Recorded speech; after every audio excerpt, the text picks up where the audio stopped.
morning, everyone. This is the Shepherd's Podcast. We're glad that you're here. Thanks for being here with us. As always, Pastor Jerry Madden, Senior Pastor of Praise Cathedral, Greer, South Carolina. My name is Bo. That's Daniel. And we are co-hosts.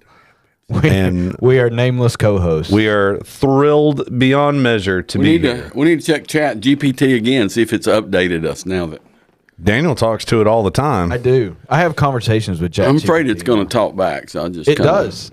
It does. But I made the point the other week in the sermon, and I think it's a good point. The more we use artificial intelligence, the dumber we become. Because we have something doing the intelligence for us rather than learning the intelligence ourselves. I used that intelligence this morning. See? Steve Keys. Yep. He was sending me information on his trip that they've got coming up. Yep. I just copied and pasted, said make this into a graphic.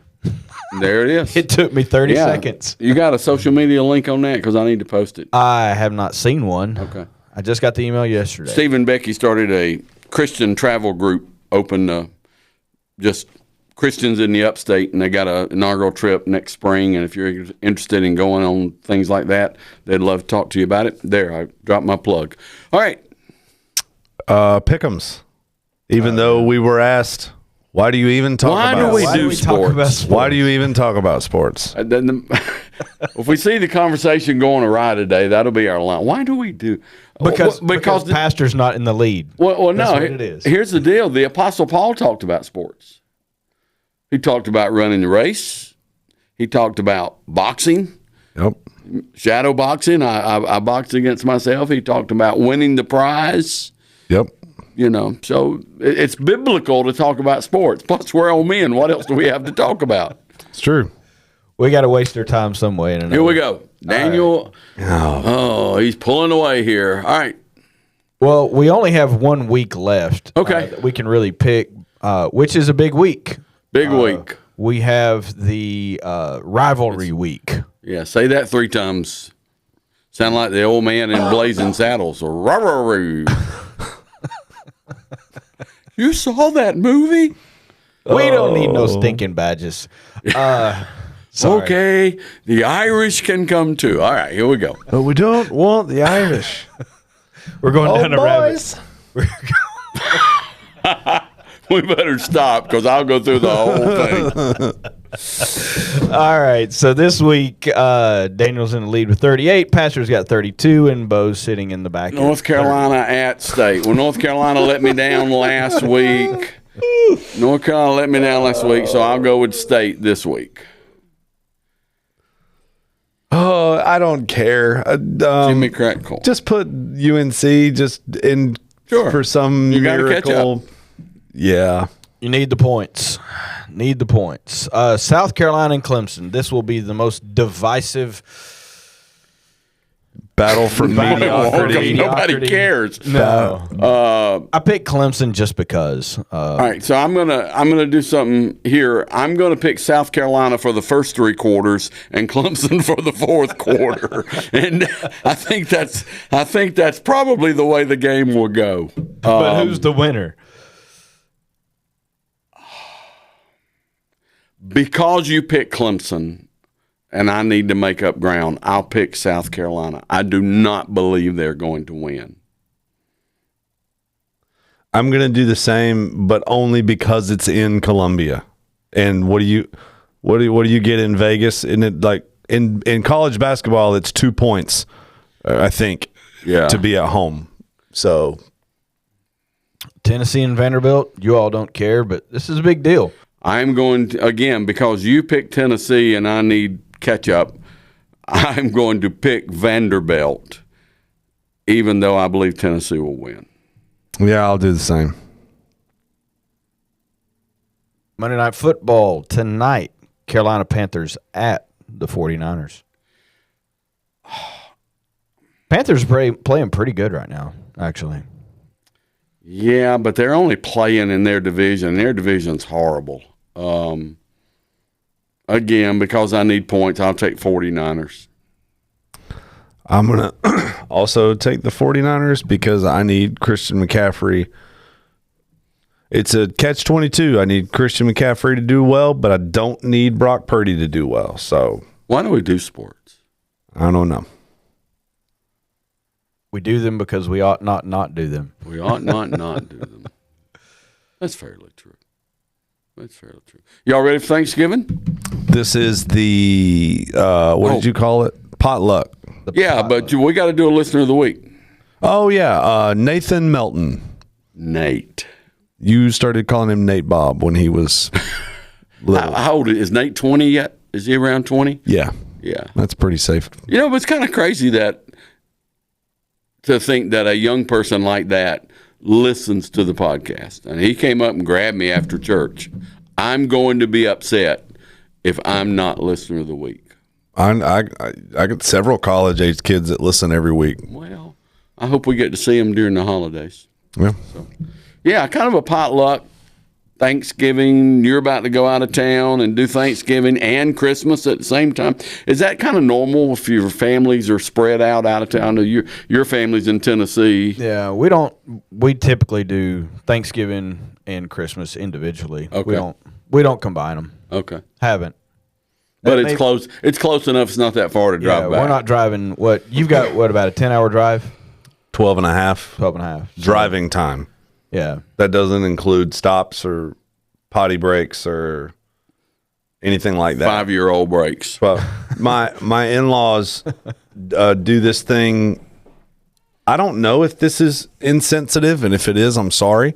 The Floridians call it snow, and the New Yorkers call it snowbirding, where they do 6 months in New York when there's no snow, and then when the snow starts to come in, they go to Florida for 6 months.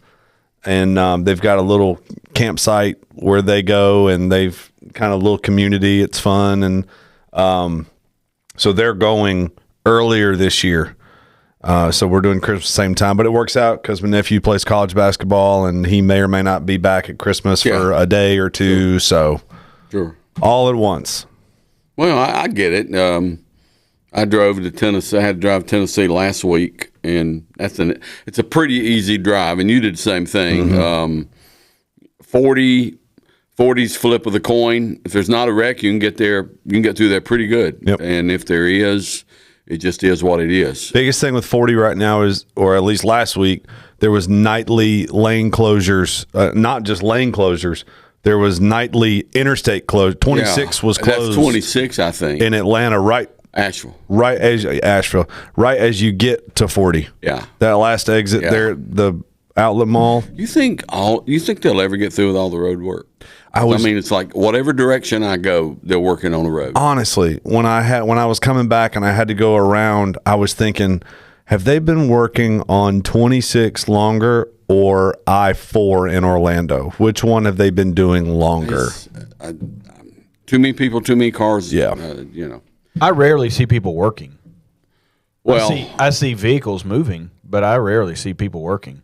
I have that same problem here. But anyway, we're here today on Monday. You brought it up before we started. morning. You brought it up before we started about employment and keeping jobs. So I blame you for that. Oh, we're all good. I will say in 2003, I was driving back and forth to here on the weekends. I was finishing up at Lee. Driving back and forth, I can make it on a Sunday night from the church parking lot to my apartment in Cleveland in 3 hours and 40 minutes. And now I would imagine that's probably well over It's a 4-hour drive whichever way you go. Yeah. Of course, back then you were young and reckless and no, I did not care. I now did you're not go old crazy. and reckless. And I've always been reckless. I didn't stop Sunday night going to Cleveland. I left about 4:30, and I didn't stop. I just drove straight, and I think I was in Cleveland by 8:45. I got a little slow going around those curves or whatever. I have a traffic question because I don't know who else to ask, so I'll ask everybody here. It's potluck. The last 2 weeks, obviously, the traffic has been Awful. terrible. I mean, just cars everywhere. Were you in shock Saturday? Yeah, I was. Actually. I mean, we're driving to Julia's basketball game. Yeah, and I'm like, Did I miss something? Is there some event? Clemson's at home today. Like, what is tonight? Yeah. What is happening? And you ask anybody, and they go, "Oh, it's the holidays." That's not my question. My question is, what is it about the holidays that makes it more people on the road on a Tuesday at 10 a.m.? Like, what is it? What about the holidays makes it more crowded on a Tuesday at 10 a.m. than it does in October on a Tuesday at 10 a.m.? Good question. Where are these people going? Where are they coming from? I think more people have like to-do lists. I've got to go to this place. I got to go here. Yeah, could be.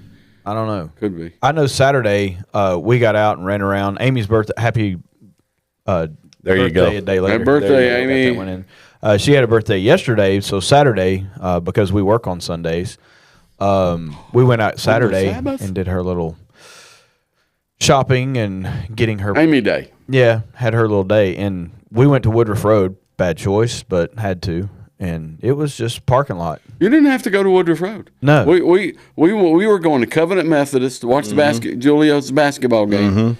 We went Hammett Bridge, and I sat through the red light there at Riverside High School 4 times before I could get through. On Saturday morning. On Saturday morning. Saturday morning. Oh well.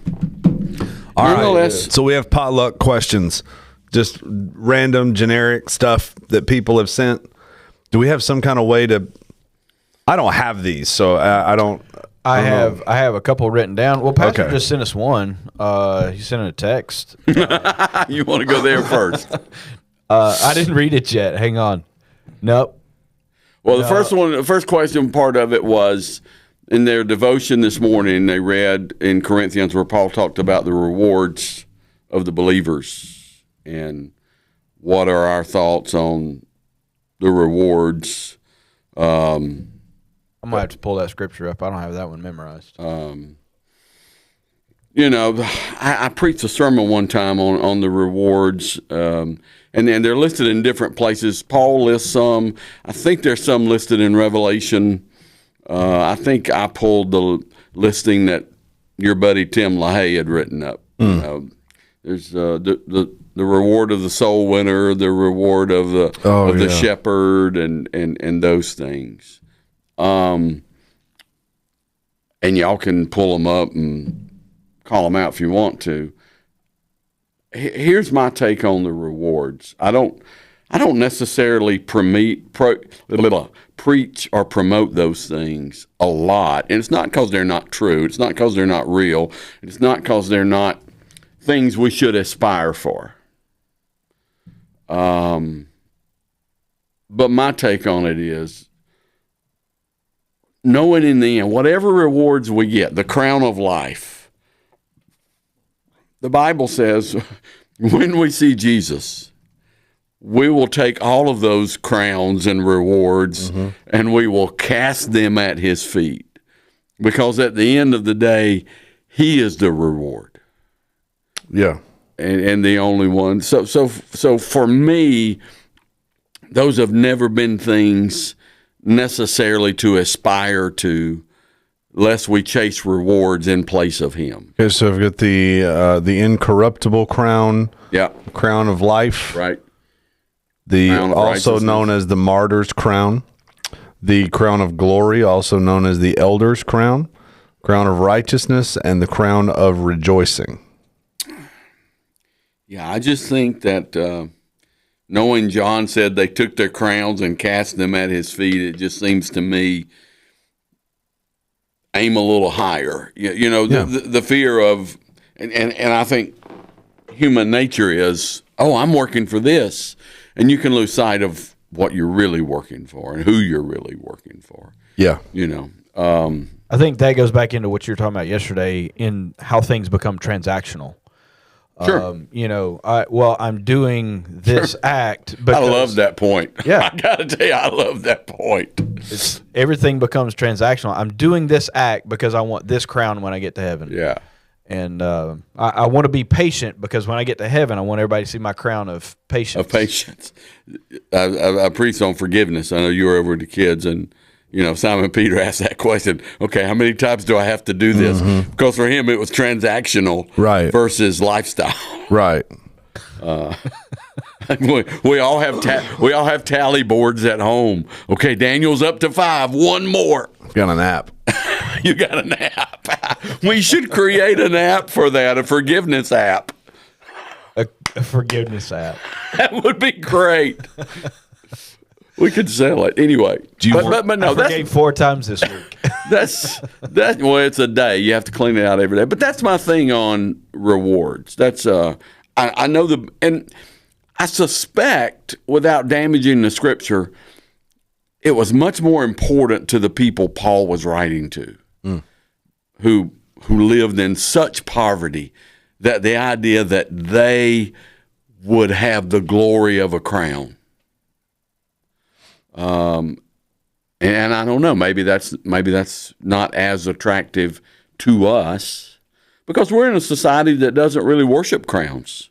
We're no kings. We're not into that. We're into independence. So I certainly see where the relevance would be to Paul's original audience. But, knowing that we're going to cast all of our crowns and rewards and lay them at the feet of Jesus, who is the only one worthy, that'll be enough for me. The next question is, why doesn't the sign include Church of God? Why doesn't Praise Cathedral sign say Praise Cathedral Church of God? I think there's something in the minutes that says we're supposed to. I don't know. I think that was passed. I think you're also supposed to display the declaration of faith somewhere. Yeah, we have it on our website. There's a link. There's a link on our website. We were at the General Assembly, and I think there was a point came up about that, and I thought, well, we're covered because we already had it. We have it on our website. To wind up, and I meant to ride by the sign before I came in and look at it, because it's not necessarily intentional. I think it's just how the church name has evolved in 45 years. Everybody knows us as Praise Cathedral. Praise Cathedral Church of God is a mouthful. Well, it is. It's also, the more words you put on a sign, the more it costs. But I think really it's just the evolution of the church identity in 45, well, soon be 45 years, is people in the community know us as Praise Cathedral. People in our denomination know us as Praise Cathedral. So that's, now it seems like, and I'll have to go look at it, it seems like we may have the swoosh in there somewhere. I don't know, and if, don't quote me on that. I think it would be interesting to go back and look at our pictures of the evolution of the signs. Did the signs ever say Praise Cathedral Church of God? And at what point did they stop saying? The one that got hit by the driver, that one did have the emblem, had the shield on it. With the So I think, bottom line, it's just the evolution of the church identity has become Praise Cathedral. So that's what we put on the sign. Now, most everybody who knows us knows we are a Church of God congregation. Yep. First of all, the Church of God knows we are a Church of God congregation. They do. If all they have to do is look at the check they get every month, and they know that we are a Church of God congregation. Most of the people in the community do. And those who don't know that we're Church of God, if they come, they find out pretty quick that we are a part of the Church of God denomination. To some people, the reality is there's a stigmatism to that, and that's a repellent. And it used to be just Church of God had a stigmatism in this area because of the legalism that the denomination was known for years. We broke away from that in the mid-1980s. The stigmatism today is not just isolated Church of God. You have a lot of people today who just don't want a denominational church. The Barna report last week was that there are more people in non-denominational churches than ever before. Yeah, they don't want, and I would be curious to read a little more about this. I might try to do it during the holidays. Are they rejecting denomination because they don't want denominational oversight? Because they don't want their money going to a denomination? What's the basis of that? I don't think most people think about those things. Okay. I think for the millennials and for the Gen Zers, I think it's those type of churches probably appeal. One, I think they appeal to them more. And two, there is, not with everybody, but there is a genuine, I don't want to go where my parents and my grandparents go. I think I think I've seen that for years. Yeah. There's every generation wants its own identity. Yep. Even in church. Right. So I certainly, because I used to have parents come, how come my kids don't come to church here? You need to change this. And the reality is, no, they don't come to church here because you are here. They want their own space. Yeah. Yeah. And sometimes that's the total opposite. And that's not for everybody. It's not for everybody. Like yesterday, we dedicated Jacob and Julia Dance's baby. Right. And on the front row sat 4 generations. Yep. So that's not always the case, but you do see a good bit of that. I want my own thing, and my parents were part of a denomination, and I don't want to, and I want to be a part of a church where we say what we do and who we are and how we operate and all of that. And okay, it's a free country, and yeah. But no, there's no intent to the to Church of God not being on the sign. It's just how our identity has evolved, and that's pretty much how people know us, and that's how we put the sign up. Do you want to go to that next, or you want to come back to it? Look at that! Oh, let's go. We're here. Okay. Look, testify. I was asked. I'm going to throw him under the bus. I was asked by Aaron Atkins to explain my face in this photograph, and I will be happy to. This was last Monday. No, this was last Tuesday at the international offices in the prayer center, the new prayer center. Yep. And we're being given a tour of the prayer center, and I can't remember if this was Dr. Lewis or Dr. Stewart who was talking right here. And the truth is, I will admit, I look highly annoyed in that photo, but the truth is, I'm definitely not. I'm looking up. It's that table. That interactive table. It's a very interactive room. And I have ADD, and I'm looking up while he's talking, and I'm trying not to be obvious that I'm looking up. I'm looking at the lighting system above the table. Yeah. And I'm looking at, okay, well, what kind of light is that? And wonder how they control that. Is there a panel on the wall? Like, that's what's going through my head. You're right there. You're evaluating the nuts and bolts of in that photo. I am not annoyed. I think that's Kathy Yon there in front of you. Yep, that is Kathy. So little backdrop to that room. Yeah. In that picture, because if they had been there 2 months earlier at the dedication, that would have been the exact same look I had on my face as I stood in the corner, and I wasn't worried about the lights. No, you have this room in international offices that used to be the let's say the deliberation chamber of the Council of 18. All right. Yeah. And that was all it was used for year round. You had the chairs, the seating was in the round, and it's kind of like the UN of the Church of God. And so these people who are elected come in and sit down in their meetings and look at each other and evaluate the business at hand. We outgrew the room.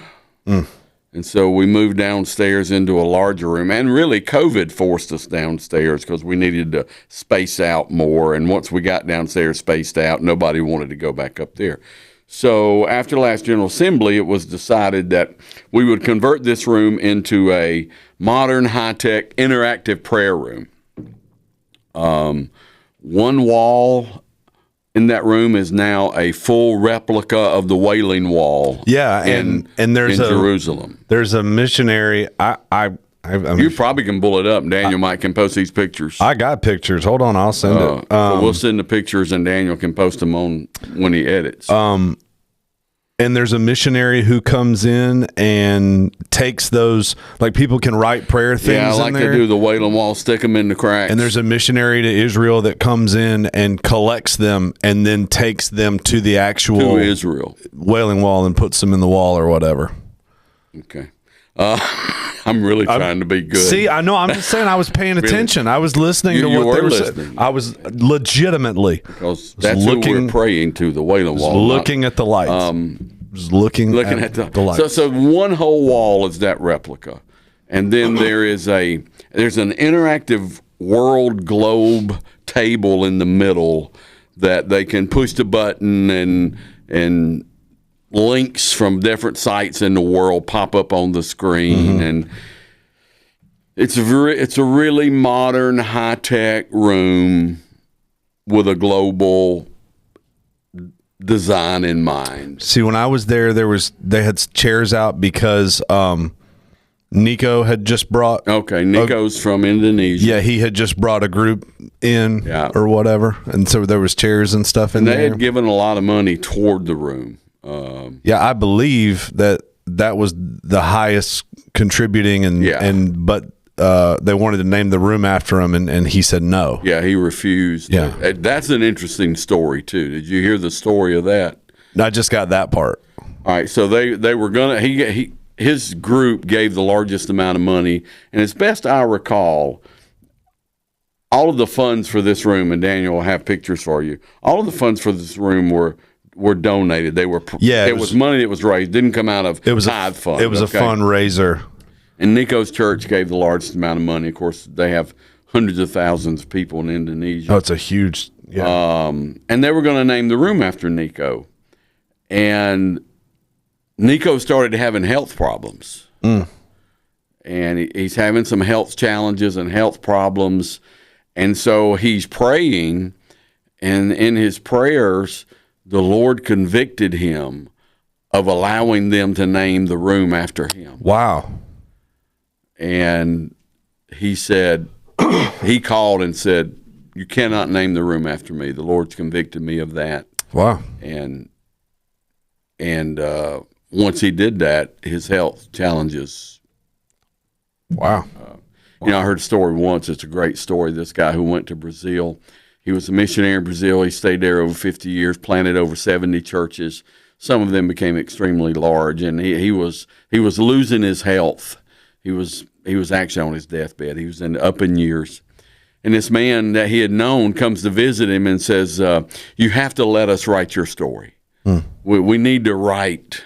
You've just done too much. We need to write your story." And he said suddenly that man got this terrorized look on his face and said, "Do not let that happen." He said, "I can do what I do for the Lord's glory, or I can do it for mine. And if I do it for my glory, I'll have no reward." Do not going back to rewards. Do not let that happen. Yeah. And you hear that, and then you think about today, you know, most guys will say, "Yeah, I'd love for you to write my story. Can you make a movie out of it?" Yeah. It's just amazing. So that was how Nico decided that. Here's the thing about the room. Room's fine. You have to intend to go there to pray. You have to know it's there and intend to go there to pray. And there are kids from campus that go over and have prayer time there in various ones, and that's great. I was in that room in September when it was dedicated. My struggle that day, again, we are much too worried about our image. And so you go in there to have a time of prayer of dedication, and all you get is cameras in your faces, and you know this is. No. I was in the corner hiding that day. Don't take my picture in here. You want me to come in here and pray? I'll come here and pray. Well, don't take my picture. I was not annoyed. I was looking at the lights genuinely. I don't know. And we did. I don't know. We did have a good time of prayer in there. In that picture, Gary Mullins is standing in front of me. Okay. And Gary's dad, Cecil, is a pastor, and he's having some health challenges. Okay. We prayed for him, and there's another guy in there, Garfield. He's the youth director of He's a cat too. Toronto in Canada. Okay. And last year, long story short, he like passed out and started having some cardiovascular stuff. That's him in the forefront here, the tall guy. Okay. And he they ran some tests and ran a bunch of tests, and the Lord touched him. And after the test, the doctor came in and showed him his results and said, Mr. Garfield, I'm usually showing these results to the family after the subject is deceased. Wow. I've never showed results of this test to someone who survived it. Crazy. And anyway, kind of short. Sorry. Yeah, and you can see the lights there that I'm looking at the lighting anyway. So there you go, Aaron. Looking at the lights. That's my story, and I'm sticking to it. I do that often. That's why it's hard for me to go to concerts, and I can't. It's like, yeah, it may look great, but I'm paying attention to that. Oh, we're sitting at John Legend a couple of weeks ago, and Jen's like, "You're quiet." I'm like, they don't have any LEDs, and I wonder how they flew that in here. And you want to go to Amy Eubanks sent a bunch. Let's go. I got those on email, unless you got them. Let's Daniel. go to 35 minutes, and then we'll carry them over to the next one. Okay. Amy, whose brother Jason is a pastor in Texas, yes, grew up here. Amy and Jason were having a discussion about his church's power bill, and she was floored at how much it was. She said, "How much is our church's power and water bill?" I'm gonna pull it up because I want to be accurate. I meant to do that anyway. The last time I looked, it was around $11,000 a month. Oh, that's it? Yeah. Now, it may have increased with the Family Life Center opening. It stayed pretty consistent because it used to be about that before we went to a bunch of LED lights and all that kind of stuff. We did go to LED lighting everywhere. I remember when we switched to LED lights, Greer CPW sent a person over here to investigate. Yeah, because they thought we were cheating on our power bill, because they were like, "There's no way that your power bill can go from that high to that low in 2 months or whatever it was." They did think that that something had transpired. Yeah, but and that is an interesting take, that low, because the reality is, and I don't have it here in front of me. The reality is, we've got something going on here on this property every day of the week. Yeah. I mean, Family Life Center is open every day till 9 o'clock at night. Opens at 6 in the morning, open to 9 o'clock at night. So we have something going on here regularly. I can't remember how many lights we had just in the worship center. I want to say it was about 50. It was between 50 and 60. And every one of those lights before, and this has been more than 10 years ago that we changed those out to LED, every one of those took a 500-watt halogen bulb. And so you got 50 or 60, that was a 500-watt halogen bulb, and it was replaced with a 30-watt LED. Well, I'm about to have it, so I found it. We went significantly down just in the worship center lights alone. I was told there would be no math. ChatGPT is supposed to do all the math for us. All right. Repairs and maintenance. Electric and water for the month of October was $11,131. There you go. And we budget $15,000 a month. And yeah, so between 11 and 12 is pretty normal. But hats off, we also have automatic cutoff switches on our lights. So if you don't walk by in 15 minutes, they cut off. And Shane and Garen and the guys just do a wonderful job adhering. I do think the LED lights have made a big difference in lowering that.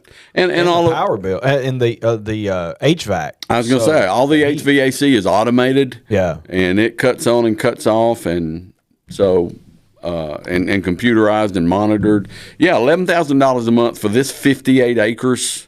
That's pretty good. Nothing more awkward. And that's water too. Nothing more awkward than being on a Zoom call and that lights go out. And you're standing there, you're sitting there going like this, just trying to get it back on. All right, that's 35. You want to stop there? Yep. And then we'll come back because we have more questions, and we won't have pick'ems next time, so we can just get right into it. We're going to do some pick'em predictions of 2026. Oh, okay. All right. So that'll be next week. So tune in. And the Church of God predictions will be included. We'll see you then.